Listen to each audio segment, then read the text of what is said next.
i ostao nam je još jedan video u ovom našem kratkom serijalu, analiza prošlog i najave sljedećeg kola NFL-a. Naravno, zadnje su nam na rasporedu prognoze. U ovom kratkom videu ćemo probati najaviti najvažnije i najzanimljivije utakmice koje nas očekuju u novom vikendu NFL razigravanja. Krećemo, Silvio, znači već smo, ako niste čuli, evo čisto da na početku kažem, u prijašnjem videu smo već najavili poslasticu tjedna, to su Steelers i Ravensi, utakmica koja će definitivno biti vjerojatno najjača utakmica ovog kola, ali i ovog dijela sezone, ali ima tu još nekolicina dvoboja koji će biti jako zanimljivi. Seahawksi i 49ersi, još jedan divizijski okršaj, što očekuješ, Silvio? A sad očekujem puno. Bome Shanahan je razmontirao doslovce Patriotse, ja ne sjećam se kad je to tako sve izgledalo. I to opet sa Jimmyjem Garoppolom, dakle, pa nismo se pokazali ko neki stručnjaci, ali to se tako desi jednostavno. Jednostavno, zašto? Zato što mi jednostavno ne znamo, kao ni mnogi koji se profesionalno bave nekim analizama, ne znamo unutarnje stanje nekakve ekipe, znači ne znamo točno što se dešava iza toga. Čekaj, nisam li ja rekao da će 49ersi dobiti? Pa dobro, onda si ti, ok, ja govorim za sebe, znači već sam za sebe. Šalim se malo ovako. Ali naravno, ok, Patriots su u nekom drugom problemu, njih je dosta zapravo COVID uništio, ali ne zbog Cama Newtona, nego zbog onih opt-outova koji su bili prije, ali to smo nešto komentirali u tim nekim grupama i tako dalje, i jednostavno ne možete vi bez jednog Patricka Changa i jednog Hightowera, koliko god vi sebi pričali kako ste vi tim i tako dalje, vi ćeš nekog naći, ali gledaj, to su ipak igrači koji čine kostru momčadi u timu, tako da jednostavno se baš bez njih ne može, to se sad vidi jako dobro, jer obrambeno nisu bili dobri, ako već Cam Newton nije možda proizveo puno, da su obrambeno napraviti puno više. No međutim, ono što je ključna stvar, to je opet divizijska utakmica i Seahawksi, bez obzira što su u dobrom omjeru, nemaju više pravo na pogrešku, tako da nadamo se, znači, da se ovakve situacije, ona situacija neće desiti kao što je bila protiv Arizone. No međutim, ono što me brine i što bi trebalo brinuti navijače Seahawksa, definitivno da je Shanahan uništio realno ekipu koja još je obrambeno nigdje, kao što su i Seahawksi. To se moramo složiti, ne?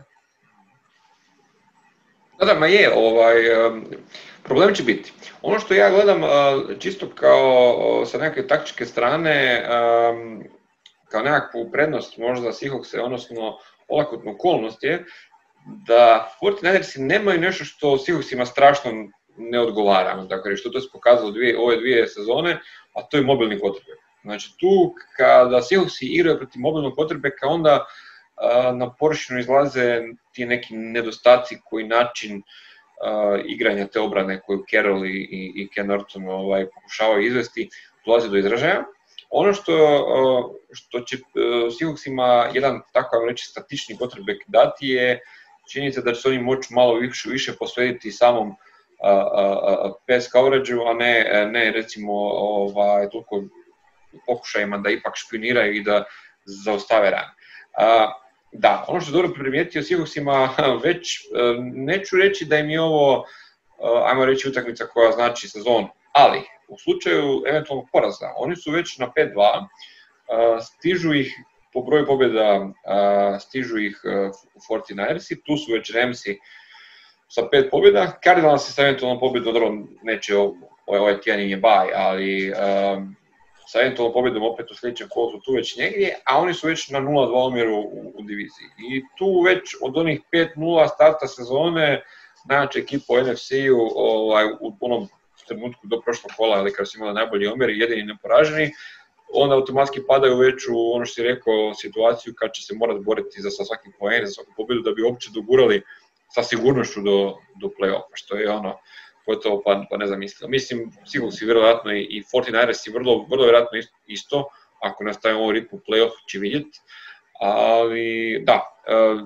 dvije ekipe koje su uče u utakmicu u drugačijem raspoloženju, u drugačijem momentu, ono što si ti pričao kao jednu vrlo bitne stvari.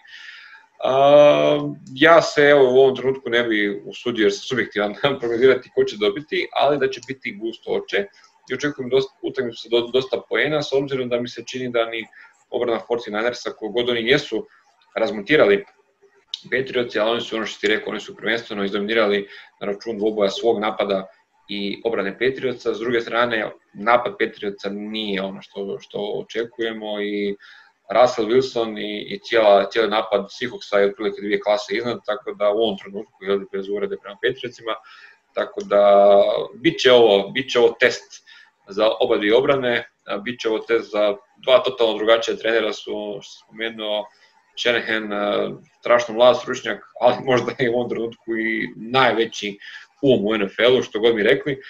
Pete Carroll, s druge strane, iskusan trener koji igra konvencionalni fudbal, tako da jedan sukob stilova, generacija i svega što možete zamisliti u stvari je suprotnost u fudbalu, jer to je to. Ako nemaš ništa još za utakmicu reći, možemo preći na drugu utakmicu, to je utakmica u kojoj će igrati sad spomenuti Patriotsi, koji idu u goste svojim isto divizijskim rivalima. Ovo je ono kolo gdje imamo puno divizijskih mečeva, Billsima, Bills i Patriotsi, utakmica koju smo čekali, upravo zbog toga jer po meni je utakmica koju Billsi mogu pokazati da su napokon spremni preuzeti diviziju. Malo su igrali dobro, malo loše, kašljucali, ali nekako smo rekli prije sezone da je ovo nekako trenutak u kojem očekujemo da Billsi ruše dinastiju. Sad, da li ti očekuješ da će Billsi srušiti Patriotse i da li smatraš da je ova utakmica ta nekakva prekretnica koja može pokazati da li će Billsi uzeti diviziju ili da li su Patriots ipak još uvijek na putu da obrane divizijski naslov? Dosta je zanimljivo, većina utakmica se naravno igra na Sisvete ili nekako u narodu rasprostranjeni dan mrtvih, iako to nepravilno, ali u redu. Mislim da će nakon Sisveta i 1.11. mnogi biti sveti ili veliki, a neki bi mogli biti, neki bi mogli biti mrtvi. Znači, a i Halloween je tu i tako, to je jedan sukus sijaset svega. I to je, ako govorimo u toj utakmici, ok, Steelers i Ravensi, pa tu neko još može, pa divizijski ovo, ali ovdje se to nadzire. Zašto? Zato što njihova divizija će dati samo jedno, to je potpuno jasno već sada, da po omjerima će dati samo jednog predstavnika u play-offu i mislim da će, dakle, zubima će se hvatiti. Što mi, Patriotsi su došli na neke realne okvire. Nažalost, po njih su došli ipak na neke realne stvari, jer ja bih rekao da čak nije veći problem odlazak jednog Bradya, koliko je veći problem odlazak taj opt-out Changa i Hightowera. Jer, opet velim, izgubio si taj core obrane. Kako god neko šta je rekao i tako dalje, ali ja sam već tad osjetio da bi to moglo biti najveći problem. Jer Cam Newton je zvijezda, on zna biti odnosno naučio kako biti u spotlight. Ok, ima loših utakmica, takav je, to je, opet moramo se referirati na Rivers Jackson Scout. To su te neke stvari gdje će on nekad trčati, tako ima priliku gdje će imati tu nekakvu situaciju da uništi neke obrane, a opet ako ga neko zatvori, nema možda tu ruku toliko i to ok. A sve to u redu, sve to McDaniels i Belichick mogu izmisliti. Ali sada postoje veliki problem, jer Buffalo Billsima je forte, što je nevjerovatno, napad. Znači obrana je tu nešto malo odigrala, ali zapravo ispod nekakve razine koju smo očekivali, dok recimo s druge strane napad igra jako dobro. Josh Allen je taj i činjenica je da sad mogu i batački i dakle mogu sa njegovim nogama napraviti jako puno. Imaju nekakav par dobrih running backova i Dixa koji očito fali Vikingsima, sad se to vidi, a zapravo je dao taj forte Billsima. I ako gledamo sad te stvari, znači ako obrana Billsa odradi na jednoj korektnoj razini, ne više od toga, a njihov napad igra protiv dosta slabe obrane Patriotsa, Billsi su tu prvi. Tako da će oni postati sveti i ja dajem za njih apsolutno. Znači, apsolutno, jedino, kažem, ono što je jedini problem, i to moramo ovako čisto u dubinu, Billsi se nisu našli jako dugo vremena u ovakvoj situaciji. A nekad imaš situaciju kad su mlade i neiskusne, dobre ekipe, da se one nekad boje uzeti to sve. Kao da znaš, daš onaj zadnji udarac kad ubiješ nekakvog protivnika i onda se malo se jednostavno prepadneš. To je filozofija legendarnog Belje Kljajića, legendarnog rukometnog trenera, stvarno, i to se uvijek pokazuje. Sad si u situaciji da im daš neki konačni udarac ili baš da ih ozbiljno raniš i pitanje je da li će imati taj kako se zove, taj psihološki mentalni sklop, a ja mu to napraviti, pa navez, nek bude ružno, nek bude ne znam šta, ali nemoj ih pobijediti, jer to je veliki problem, znaš. To će biti jako veliki problem. Zato sam i rekao da bi ovo trebala biti prekretnica u ovoj diviziji, odnosno utakmica koju će pokazati, a ako Billsi ovo uzmu, ne vjerujem da ih Patriotsi mogu loviti do kraja. Jednostavno, Billsi su u ovom trenutku bolja ekipa, ali, ono što je rekao, i nekakva tradicija, trener, koliko god se mi možemo slagati da je McDermott dobar trener, ali Bill Belichick ipak. Bill Belichick ili organizacija, sve je to na strani Patriotsa, ono što si rekao, jedna tradicija koja je tu, jer jednostavno Patriotsi koji su zadnjih ne znam koliko godina i na lijevoj nozi skakutajući uzimali diviziju, što bi se rekli.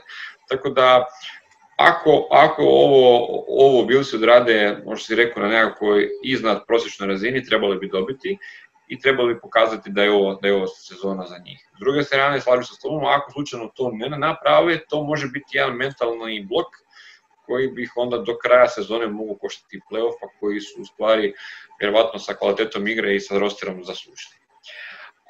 Onda idemo na još jednu utakmicu koja je godinama izazivala veliki interes, izazvat će ga i ove godine, iako ne bi to trebala biti toliko neizvjesna utakmica koliko smo očekivali prije početka sezone. A to su Packersi i Vikingsi. Znači Packersi, ekipa koja je u samom vrhu NFC-a, drži svoju diviziju pod kontrolom manje više.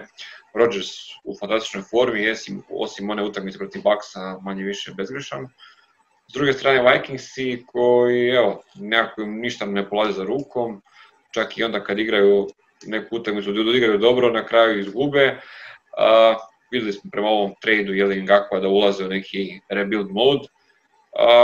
Koliko smatraš da se može ovdje dogoditi ona situacija da u divizijskim utakmicama onaj slabiji nekako proigra na inat, na taj divizijski, na to neko divizijsko rivalstvo se motivira i skine, vam reći, skalp onom snažnijem. Da li Vikingsi uopće imaju neke rezerve koje mogu aktivirati protiv Packersa i da li se Packersima može ponoviti utakmica protiv Bucksa, da jednostavno sami sebe manje više pobjede?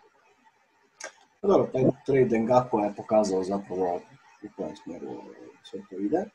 To je jedna od važnijih stvari, a s druge strane ono što smo na neki način, to sam ja u zadnjoj prognozi rekao, da je Packers ima dobra prilika protiv Houstona, da igraju jednu ozbiljnu quarterbacka i čak i solidne napadačke jedinice, koji su držali cijelo vrijeme onako na vrlo malo poena, kasnije je malo bilo puštanje i tako dalje i tu su položili nekakav ispit. Ovo će im biti još veći, naravno da ne, jer protiv Kansasa zapravo stvarno ne znam više šta očekivati, to je u ovom trenutku stvarno jedna dosta loša situacija za njih, mislim može otići vlasnik, može otići sve, oni imaju taj problem, ostaće taj ugovor. Ali Packersi će nastaviti dalje. Mi ne možemo u održitu ništa reći, uvijek se može desiti neki preokret i tako dalje. Ali vidjeli smo da Packersi će gubiti jedino onda ako stvarno Rodgers, koji je ipak tu, taj X-faktor, taj alfa i omega i tako dalje, ukoliko on bude na nekoj lošoj razini, da recimo iz nekog razloga Vikings obrana bude, ne znam kako, kao što je bila protiv Tampa Bay-a, da su uzeli 2 pick sixa, pa onda, jer to su zapravo 2 interceptiona koje Packers imaju i praktički, ali nećemo ništa odrešito reći, ali mislim Packersi su izraziti favoriti, tako da i opet uzeti još jednom, razlike su takve, znači Vikingsi se još bore sa nekim dojmom, sa očuvanjem ugleda, dok su Packersi ozbiljan takmac za NFL naslov. Mislim, to su dvije različite stvari. Da, nekad je to bilo, ali mislim da se u prvoj utakmici već pokazalo, mislim da bi ona mogla biti preslikana kao što je bila to prvo kolo i mislim da Vikings se dosta ta utakmica unaredila za ovaj dio sezone, jer od divizijskog rivala protiv kojeg, valjda hoćeš, ne znam, možeš imati, 9-7 i nema veze, ne treba ići u prvo hoćeš ih pobijediti, dođe Aaron Rodgers kojeg su svi mnogi otpisali i tako dalje, jednostavno ih je pojeli. Ja definitivno dajem. Mislim da će se oprosti, da će se opet definitivno desiti sad. Evo, to je ja se s tom slažem, mislim da Packersi moraju uzeti. Jedino na što se Vikingsi mogu izvući je da taj njihov sekundari, koji može najmanje loš dio ekipe, odluči igrati na nekoj visokoj razini, pojavi se i napravi ono što su napravili Bucksije, da nekim čudom ponovo uzme, ne ponovo oni, ali ponovo kao druga ekipa uzme Rodgersu interception ili 2, pa na nekim momentum pick 6 ili nešto slično malo poguraju svoju ekipu koju znamo da može igrati dobar run, ali Green Bay nije baš tu, ajmo reći, najsretnija ekipa, njihova obrana nije najsretnija kada mora braniti run, tako da tu, eventualno ako se Vikingsi nametnu inteligentno, da Cousins ne stavi u prvi plan, nego da svoje running backove koji su jako dobri, ako sekundari se malo razljuti njihov, pa malo u što pa kažem, eventualno još kakav pick 6 nabode Rodgersu, tu bi eventualno onda Vikings imali šanse, ali ovako gledajući realno, budu li Packersi igrali onako kako znaju, ovdje Vikingsi u pravilu ne bi trebali imati šanse. Jedan pozdrav i isprike ili, ali tako je. Kako bi rekao jedan bivši predsjednik, Kibidabi. Kibidabi, tako je. Ali da. Još jedna utakmica između dvaju ekipa za koje bi na početku sezone rekli da očekujemo jednog pobjednika. Ja sad bar, kad gledam u ovaj papir, očekujem drugog pobjednika. To su Bearsi i Saintsi. Ekipe koje Bearsi ne igraju ništa lošije od onog što smo mi očekivali, ali ništa bolje, pokazali su imaju jako dobar omjer, u stvari još uvijek s obzirom na ono kako igraju, međutim ništa to nije posebno, ništa lošije, međutim Saintsi su nekako ekipa koja bar mene možda najviše razočarala u ovom dijelu sezone, nekako ne liči to na one Saintse koje smo očekivali nego koje smo prije vidjeli i to je sad nekakva priča dvaju protivnika koji, kažem, na početku sezone smo bi vjerojatno rekli, ok, Saintsi, Bearsi, jednu od 10 utakmica tako bi trebalo dobiti, ali međutim sad već ja osobno smatram da su u ovom trenutku Bearsi lagani favoriti, ne zbog toga što kažem što imaju neku jako kvalitetu, mislim da imaju jednostavno ono što Saintsi nema u ovom trenutku, imaju bar jedan dio ekipe koja dobro igra, to je obrana.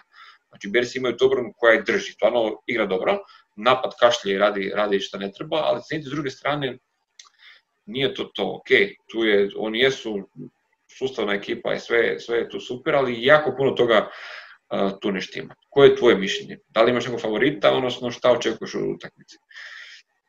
Bearsi su prošlu kolo izgubili. Da. I mnogi su već sada počeli ih prokazivati da je to upravo ona ekipa Bearsa kako smo mislili da zapravo je. I za kladioničari, za sve one koji jednostavno žele nešto, ili navijače i tako dalje, i općenito pratitelji NFL-a, i moje osobno mišljenje, ne možete očekivati. Oni su previše ekipa i dalje, koja ovisi o nekom danu. Ipak. Znači ona ovisi o nekom danu. Mi kad se uzmemo, recimo kako su oni pobjeđivali utakmice, znači, pa ono što je bilo u Atlanti, koje je ono moglo predvidjeti. Znači, nema čistih pobjeda u smislu imali su kontrolu, to su bile neke sitne pobjede koje su mogli otići na drugu stranu. A protiv Saintsa, koji bi se trebali valjda trgnuti, je to malo, ipak možda premalo.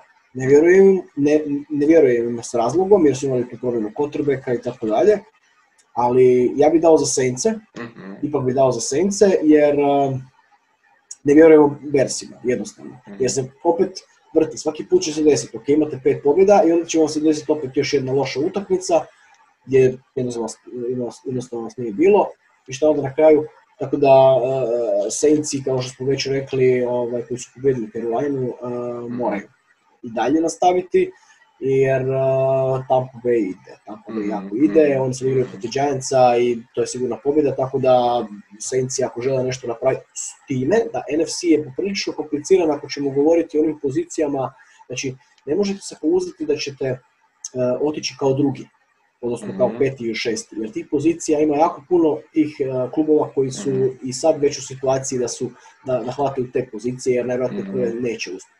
I Saintsi jednostavno moraju pobeđivati u tome i Bearsi su idealna prilika jer su također u NFC-u i ako ćemo govoriti o nekakvim situacijama, prognozama i tako dalje, možda su baš oni onaj protivnik koji će možda imati taj problem, recimo da Tampa Bay bude prva, Packers isto u svojoj diviziji, onda Bearsi bi mogli biti neko s kim će se oni možda boriti ovako paralelno za tu 5. ili 6. poziciju. I to onda moraju dobiti. Ono što si rekao, Bearsi tako igraju. Zašto? Zato jer oni su jednostavno jedna ekipa koja je baš disproporcionalna. Napad koji nije ništa toliko opasan ili nije ništa toliko kvalitetan koliko bi se očekivalo od neke ekipe koja želi napraviti neki iskorak. Iako to na papiru ne izgleda tako loše koliko mi se čini da jednostavno Nagy ne radi ono što bi trebalo. Jednostavno previše tu krivo iskorištenih igrača koji na papiru su ok, znači ne možemo reći ima tu znači, par tight endova, dobrih igrema i Kmeta, ima Cordarella Pattersona, ima i Tarika Cohena, Montgomerya. Foles nije loš quarterback, ne možemo to reći jednostavno, on je možda onaj, malo pričamo sad stalno o toj Jackson Rivers Cousins, možda je malo arhaičniji onaj oblik quarterbacka, onaj pocket passera, ali nije on, ne možemo reći za njega da je loš quarterback. Ali šta god da je, napad igra loše, ali obrana je Super Bowl obrana. Mislim, možemo mi govoriti sa očima, ali ta obrana kad dođe, ta obrana je Super Bowl. Ta obrana kad dođe je nominalno i dalje, mi pričamo o Steelersima, mi pričamo o Ravensima, ja bi ruku u vatru dao da je potencijal Bearsa veći od jedne druge obrane koje smo sad pomenuli. Znači, veći i od potencijala Steelersa, jer pogledajmo samo jednog Eddie Jacksona šta on radi. Znači, to je čovjek koji nevjerovatno na jednoj poziciji koja inače nema toliko utjecaja na igru, ona ima toliki utjecaj na igru. Znači, i ta cijela defanzivna linija, linebackeri, sekundari ok, znači, ta obrana kad hoće igrati, može igrati. Meni je žao što je iskreno za Bearse da ne koriste taj potencijal do kraja, ali od njih možemo očekivati takve utakmice, zašto? Jer će on jednostavno obrana koja će probati maksimalno ugušiti napad protivnika i onda napad šta napravi. Tako da često ćemo imati kod Bearsa te utakmice u kojoj će događati neke situacije, jednu će utakmicu može dobiti, drugu će izgubiti na sličan način, bit će da definitivno puno tih prevrata. Ja ih, evo za razliku od tebe, ja im možda u ovoj utakmici vjerujem, nije mi napad Saintsa toliko dobar da ne bi vjerovao da ih Bearsi mogu poprilično ugušiti. Baš ono ugušiti, a na takvu utakmici, kao što sam rekao, protiv ekipe iste divizije ili Bucksa, kada si Bearsi svede utakmicu na igru malih brojeva, onda im šanse jako rastu. Tako da, znači, ja vjerujem da će to dogoditi, znači, i ako se dogodi da Bearsi uguše napad Saintsa, a mogu, onda u toj situaciji sa 2-3 touchdowna već mogu uzeti utakmicu, što je onda realno za očekivati. Ako se slažeš, imamo još jednu utakmicu za prokomentirati, a to su Eaglesi i Cowboysi. NFC list, kako se sve više karakterizira i naziva ova divizija, znači još jedan divizijski okršaj koji toliko su loši omjeri, obaju ekipa, forme nikakve skoro, Eaglesi možda malo bolje, ipak se od njih vidi trunka nečega, što nalikuje na ozbiljnu ekipu, ali realno, ko dobije ovu utakmicu bi mogao već zakoračiti jednom nogom prema play-offu, jer neko iz te divizije mora ići u play-off, i neko će je osvojiti, taj će biti u play-offu, sigurno niko drugi neće ući jer su im omjeri stvarno katastrofa igra. I jednostavno kažem, nikad nisam vidio, ja se ne sjećam da sam vidio takav nesklad brojeva na papiru i važnosti utakmice. Znači, inače bi očekivalo da je ovo neko razigravanje za one pozicije na draftu sa ovakvim omjerima, a u stvari ovo može biti utakmica koja će odlučiti ko ide, odnosno ili barem usmjeriti priču ko ide u play-off. Ne znam da li se ti s tim slažeš. I nemamo neki utjecaj preveliki i tako dalje, ali nadamo se da ćemo sklopiti neki pakt Sport klub Srbija, Sport klub Hrvatska, ta cijela ekipa, tu mi potpisujemo, imamo dosta tih grupa i pošaljemo to mail fino Rogeru Goodellu uz još mnogi Amerikanci i tako dalje, da ovaj put stvarno napravi, pošto on ima taj autoritet da to može, da dogovori s vlasnicima. Mislim da bi se čak Dobro, Jerry Jones bi bio onako malo tvrd orah, ali mislim da bi se i ta 4 vlasnika složila da stvarno nema smisla. Snyder ne može ništa reći, ne smije ništa pisnuti, tako da nema pravo glasa, tako da bi Jerrya možda malo... On si brani šutnjim. Da, neku ovo, znaš, nemoj pustiti nešto, nemam pojma. Uglavnom, ne znam, poveći ćemo ti salary cap za da možeš potpisati to, nešto bi napravili. Ali, molim vas lijepo, mislim, ljudi se tu trude, mi tu pričamo o Bearsima, hoće li uspjeti ovo. Što će se na kraju desiti? I to je komentar za ovu utakmicu, jer ovo što je bilo, znači, Dallas je izgubio čak i to vrlo uvjerljivo od Washingtona. Pa gospodin radi, mislim, šta je to? A s druge strane, znači, oni će svojim lošim igrama, znači nikome neće pomoć i svima će odmoć zapravo u ostalim divizijama. I ono što je najstravičnije, što će se u NFC-u ove sezone desiti situacija da će najvjerovatnije neko od ovih 4 ekipe završiti nas, mislim, 6-10, 7-9, nemam pojma, ući u play-off, a neka ekipa koja ima pozitivan numer, ali jednostavno nije u situaciji da to će najvjerojatnnije biti ova divizija San Francisco, Seahawks i neko će ispasti. I onda, mislim, to stvarno nije korektno, a sve 3 ekipe zaslužuju ući u play-off. Ok, San Francisco malo slabi, ok, ali svi, znači to su, znači ti imaš utakmice Arizona, Seahawksi, to je to. To je američki nogomet u ovom trenutku, svaka čast. Pa ovaj je nešto našao, mislim, ti očekuješ od nekog igrača Dallasa da napravi ovo što je Larry Fitzgerald, to si malo previše uzimaš. I na kraju će jedna od tih ekipa otići u play-off i sa negativnim omjerom, pa to je već potpuno jasno, a neka druga koja će imati pozitivan omjer, nažalost, već će im, nema više mjesta. Tako da komentar ove utakmice je sljedeći. Pozdrav našem vedranu, još jedanput, koji je veliki navijač Eaglesa, ali ćemo mi morati biti realni, a mislim, ja ću ovako dati komentar i neka me nema veze, baš mi briga.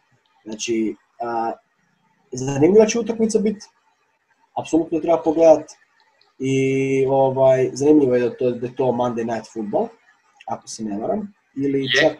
Ne, to je... Ne, to je glavna utakmica, znači to je glavna utakmica. Znači to je nedjelja u 8, to je prime time.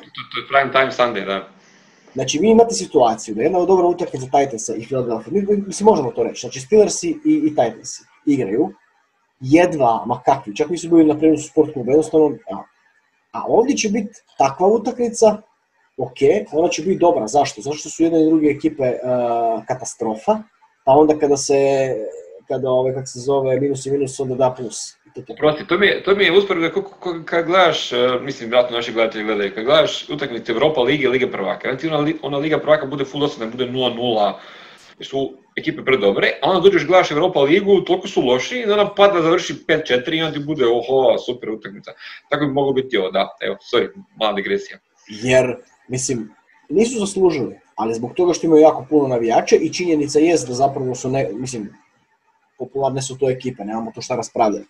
Ali, znači, fenomenalno. Još plus, vrlo brzo su izbori, ne treba ni to zaboraviti, znači u Americi, u utorak, tako da jedna vrlo zanimljiva na dan mrtvih / svi sveti, vrlo puno tih zanimljivih. Slash pred izbore, a Jerry Jones je teški Amerikanac, da.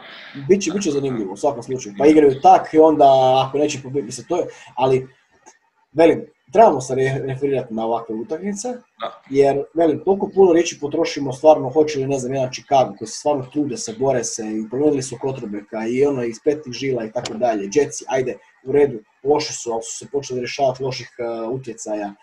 Ljudi se trude. I onda na kraju ovi dođu, mislim, stvarno, nekad je život malo nepošten. Iako bez obzira što je prime time i nisu zaslužili, ali mislim da će utakmica biti fenomenalna i ovog puta što su Dallas Cowboys izuzetno razočarali, vedranovim Eaglesima dajem prednost. Ali, Bože mi oprosti. Ja se moram složiti s tom što tiče prednosti, definitivno Eaglesima dajem prednost iz čistog razloga što, ono što sam rekao, pokazuju natruhe nečega što bi moglo u nekim segmentima, utakmica nešto liči na pravu ekipu, bez uvrede prema Eaglesima. Sad mi tu sjedimo u fotelji i komentiramo ljude koji su cijeli život posvetili američkom nogometu, ali uistinu to ne liči na američki nogomet, što si rekao, u nekim trenucima do toliko dezorijentirano, sporo, bez volje, da jednostavno ubijeti volju gledati utakmicu. Ali ovo bi mogla biti drugačija utakmica, jer ono što smo isto spominjali kad smo govorili o svim prijašnjim divizijskim utakmicama, taj divizijski rivalitet jednostavno, ti u koju god franšizu došao, ne moraš možda biti pod navodnicima napaljen na nekoga iz druge konferencije ili tako dalje. Ali nekako se smatra pod osobnom časti nogometaša, odnosno američkog nogometaša, da jednostavno mora ta divizija, to se uzima, to moraš uzeti, jer to je nešto što je primarno, a onda kad uzmeš diviziju, ono ćemo dalje razmatrati u play-offu. Jednostavno da, i s druge strane, svi ti igrači američkog nogometa su odrasli u Americi, odrasli su u tu NFC East diviziju, koja jeste po nekakvim svojim karakteristikama najpoznatija, povijesno možda i najvažnija divizija cijelog NFL-a, tako da te franšize uvijek, osim ako sad recimo kroz nekih 10-15 godina ne budu tonule, pa da se cijela nekakva, ajmo reći, ta nekakva, ajmo reći, konferencijski odnos snaga dugoročni poremeti, NFC East još uvijek ostaje i njegove ekipe ostaju kao franšize koje su najpopularnije, najjače i jednostavno imaju najviše možda i navijača. Tako da to je možda ono, kažem opet paralela kod da igraš, kod da su, ne znam, Barcelona i Real u lošoj formi, ali ipak igraju Barcelona i Real i to je utakmica koja je El Clasico. Tako su i ovo je neka vrsta, ajmo tako reći, NFL El Klasika, ekipe koje su tu, koje su stari divizijski rivali, koji imaju veliku povijest i na kraju krajeva ono što smo prije spomenuli, bit će loše obrane, bit će puno loših poteza i na kraju bi se svega toga mogla izroditi utakmica koja će biti zanimljiva, sa puno prevrata, puno turnovera, izgubljenih lopti, i onda opet, kao što smo rekli, i kod Steelersa i kod Ravensa, u cijeloj toj šumi nekakvog tvrdog fudbala, loših poteza, onda kad se dogodi nešto stvarno lijepo, to će biti još ljepše. Jer će jedno dočekat napokon neki pas od 40-50 yardi ili probijanje za 20 yardi ili nešto. Tako da, ako vam se bude dalo pogledati utakmicu, pogledajte, jer u pravilu takve utakmice budu isto zanimljive, ali potpisujem ono sve što si rekao. Teško je ponekad shvatiti da je sport toliko okrutan, što si rekao, da ekipe koje toliko loše igraju će se stvari sad sa nekim obirom, ti si rekao 6-10, ja ne bi prognozirao kako igraju da će jedan od njih doći do 6. Mislim da bi se u ovoj diviziji moglo da su čak razgovarati da će se ići i sa 5-11 u play-off, što ne znam, moramo izvući podatak koji je bio najmanji omjer, najlošiji omjer s kojim se išao u play-off, mislim da bi ovi mogli ove godine to nadmašiti. Imaš li još tamo možda za dodati? Ne, samo ću iskomentirati zapravo da je jako nepošteno da su Steelers i Ravens na čisto divizijski okršaj i to je dvije stvarno ekipe junak na junaka u 7 sati, onaj prvi termin znači gdje idu stvarno neke slabije utakmice, a dok recimo tako nešto, to ću tako nazvati, tako nešto ide u prime time, ali Bože moj. Mislim da smo upravo izmislili novi hashtag za naše objave, tako nešto, ili?